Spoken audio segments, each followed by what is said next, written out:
And here's the kicker. That would be a 2,000 mile per hour fluctuation in overall orbital speed every 12 hours. That's how you know the Earth's not spinning and it's not orbiting the sun.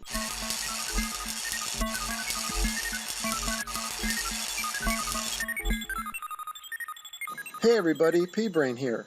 Well, do you feel it? Do you feel the Earth moving?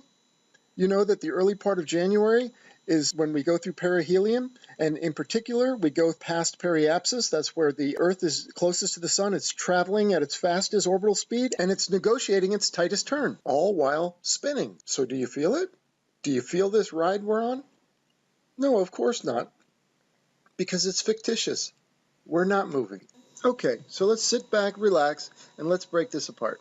I want to talk about the motion of the Earth today. Every year, there's a point where the Earth gets closest to the sun, and early January is when that happens. Now, they pin it down to like January 2nd, January 3rd, 4th, something like that. So this is the time of year. So this is where the Earth will reach its maximum orbital speed while simultaneously negotiating the tightest turn, which is periapsis. And that's defined as a pivotal point of directional change in an ellipse.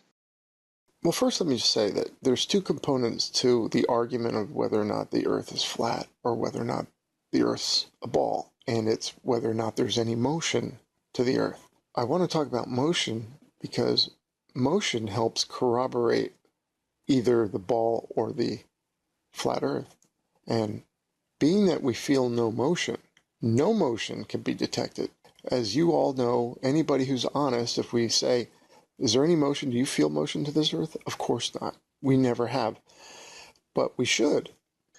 I mean, we should in light of the fact that the Earth feels the rotation, right? The Earth is said to be bulging 14 miles high, gazillions and bazillions beyond measurable tons of earth, dirt, rock, water, bulging up at the equator 14 miles high, and the Earth is said to be flattening at the poles. The centrifugal force generated by the rotation is said to be doing this, and the bulge is tied to the rotational speed.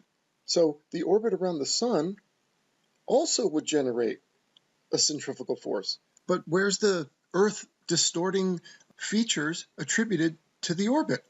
I mean, it also generates a centrifugal force, so you have both centrifugal forces acting at once. So also, the equator, every 12 hours, would have a 2,000 mile per hour fluctuation, and those living on the equator. I mean, that should cause the ground to heave and hoe, especially as the Earth is whipping around, and the equator that's on the outside should be bulging out, and then as it goes to the inside, it would relax, and the ground would just be pulsing in and out. I mean, this is ridiculous, because when you're on the outside, you would be rotating in the orbital direction, and you'd have to add 1,000 miles per hour.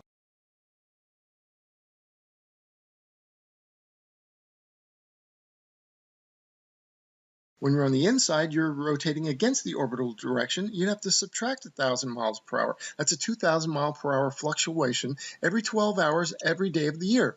You don't believe this is a concept? Well, let's look at how a hurricane operates. Okay, a hurricane, you could think of it as a spinning, orbiting Earth. And let's say this storm has 100 mile per hour rotational speed.